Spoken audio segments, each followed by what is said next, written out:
Hey guys, Roxaboxa90 here with a preview to the upcoming rule changes in Magic 2014. So these are not just for 2014, they're going to affect every format in Magic. They are global changes, and they are pretty big. So I actually called one of them a while ago in my Duel of the Planeswalkers where I pointed out, oh, where is Unblockable? They must be changing the word Unblockable. I wasn't sure if it was just Duel of the Planeswalkers or if it was going to be in general. I was correct, it is in general. And it's definitely going to be changing. There's also a lot of other changes, some which are good, I think, and some which are not so good. So let's go right into them. So these changes are going to be in effect July 13th, and on Magic Online, July 29th, and they're going to affect every format. Keep in mind. Okay. So first off, we have the Legend rule change. So obviously I'm going to put the article below in the comment section, in the description, and you guys can go and read it yourselves in detail. It gives lots of examples and talks about stuff. Basically, the Legend rule change is that legendaries are going to be localized, meaning that the Planeswalker rule only is in effect for each individual player on the field. So if I have a legendary creature in play, and I play another one with the same name, one of them will die, and I can only keep one. But if your opponent has a legendary creature in play, in front of them, let's say Rurik Thar, and you play Rurik Thar, not a clone, but you play Rurik Thar, they both remain in play. Okay? Secondly, clones. How does clones fit into the Legend rule? In EDH and Commander particularly, clones were used as a form of removal because it used to be, and it still is until this rule takes effect, that if a legendary comes into play that is the same as another legendary, both legendaries die. So you would use clones as a form of removal against commanders. You play a clone, it comes into play as a copy of the legendary commander, and they both die. So commanders that were exceedingly difficult to kill, Sigarda and Uriel the Miststalker, I'm looking at the two of you particularly, then you'd be able to have another form of removal to take care of them. Not so much anymore. And I'm actually not so upset about this. Even as a massive EDH Commander fan myself and a player, I'm not so upset about them getting rid of this because I enjoy the Magic flavor and, world. So the concept that I, as a player, am a planeswalker, casting spells, battling out against other planeswalkers, and summoning things to come and help me and serve me in that battle, I love that concept. So the concept of a clone is that you have a guy in play, and you clone the guy in play, so he or she faces a mirror version, or it, I guess, a mirror version of themselves. But the mirror version is not themselves. It is a clone. So there's a specific difference between having that, which makes complete sense in the Magic world, in a game like Magic. That makes perfect sense, flavor-wise, structure-wise, in terms of the story that players are letting themselves be part of. What doesn't make sense is to have Rurik Thar be played, and then have someone else play a Rurik Thar at the same time, and be able to have two identical people. That's the whole point of legendaries. They are individuals. Two identical individuals, named, titled, entities, histories, everything, existing at the exact same time. It doesn't work. Look at all time travel, all quantum everything. It doesn't work having two identical people at the same exact time on the same place. Doesn't make sense. Also, it doesn't make sense in terms of a gameplay structure. I attack you with Rurik Thar. I block with Rurik Thar. Not the clone of Rurik Thar, which would make sense, but Rurik Thar. Rurik Thar is blocking himself. It doesn't make any sense to have that.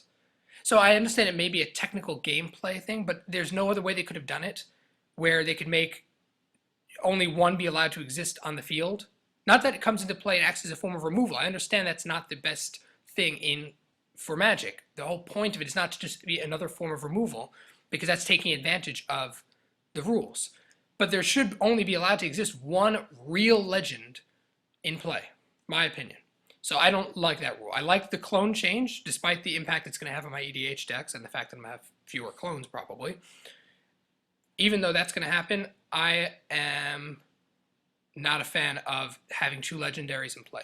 Now the point that's being made, and this happens actually with Planeswalkers, which we'll get to in a second, what happens if you have one in play, and you play another one, If you play another one under yourself, then one of them will die, not both. So you can't accidentally, especially newer players, you can't accidentally kill both your planeswalkers by playing, I play Rorkthar and then I play another Rorkthar and then they both die. It's like, that's ridiculous. So you get to choose which one stays in play, only one gets to stay in play. That's you know, that makes sense. That makes sense within the story. Why that doesn't work in the between two players, that's WotC for you. So my thoughts, clone change is cool. Change where you can't have multiple legend, or not change, but not being able to have multiple legendaries kill themselves under you, that's cool too. Don't like that you can have two identical real cards on the same field of combat. Then we have the Planeswalker uniqueness rule, which we already knew about, that you can't have two Planeswalkers. You can't have Garruk Relentless and Garruk Primal Hunter in play at the same time, right? That doesn't work because you can't have two Garruks. So they're saying the same rule applies to Legendary. If I have a Garruk Primal Hunter, someone else plays a real Garruk Primal Hunter, they both remain in play. I can't play two Garruks, though. But, much like the Legendary, what happens is if you play a Planeswalker, and you have, let's say I play Jace the Mind Sculptor, I have Jace Beleren in play, one of them dies. I'm not sure if it's... Yeah, you basically get to choose which one you want. So you get to choose which one you keep, and the other one remains in play. You can play around with this because if Jace Beleren's in play, you use his ability for the turn, then you play Jace Memory Adept, you let Jace Beleren die, you can use Jace Memory Adept's ability.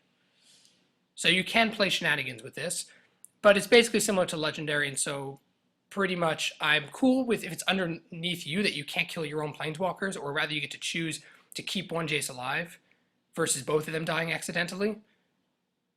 But I don't like having that someone can summon Liliana of the Veil and you can summon Liliana of the Veil and have two Lilianas, identical Lilianas, facing off against the battlefield. It doesn't make any sense to me. All right. Then sideboard constructed, pretty much your sideboard is now allowed to be up to 15 cards. It doesn't have to be 15 cards. So if there have been tournament issues where someone's sideboard was screwed up or was misregistered and it screwed them over for the tournament. Not so. Now your sideboard can be up to 15. Most players will probably still use 15 because why wouldn't you want more options? But that's a cool option. And they manipulated how many times what you can swap and when you can swap. You guys can read that. It's not that interesting, in my opinion. Indestructible promoted to keyword. This was expected just because I've always wondered why Indestructible has constantly being told what it is. It's like flying. It makes perfect sense. Indestructible. You can't destroy it. You have to explain what exiling is, but you could say easily, well, you're exiling it from the game. You're not destroying it. You're removing it permanently from the game. Indestructible just means you can't blow it up, or you can't smash it. It makes more sense, and I like that means that it could show up as a keyword. It's now almost as common as trample and flying and stuff, so I think that's a fine addition. Good for them. That's good. Unblockable demoted to not a keyword. Again, I already made a video on this. I don't personally feel that way because I don't understand what's the big deal with unblockable, but people ask about it, people are confused by it, so they are changing it. Yeah, okay. Then I think this is the last thing they're changing. Playing additional lands each turn. Pretty much there are different ways throughout the game that you can manipulate playing lands because you basically you can play one land each turn and then you can play an additional land if it says you can. Most people didn't realize is that you have to specify different rules and effects you're using. So, for example, if you have an Oracle Moldiah in play, which says you may play an additional land this turn, you can play one regular land, and then you can play an additional land. Now, what happens if you bounce Oracle Moldiah out of play and replay it? Do you then get to play an additional land that turn? Yes. Okay, so this is clearly not what Wizards didn't want to happen. So the way they're changing it is they're saying that you have a limited number of land drops per turn. And for each rule effect that's been used, that's it. You can't reuse that rule. So I can't play Oracle Moldiah, bounce it out of play, and play another land. You can only play one additional land per turn. Fine, that makes sense. I think that's just clarifying what they already were planning and was being taken advantage of. The only constant is change. Yay, Wizards, that's insightful. But pretty much, that's sarcasm if you guys didn't get that.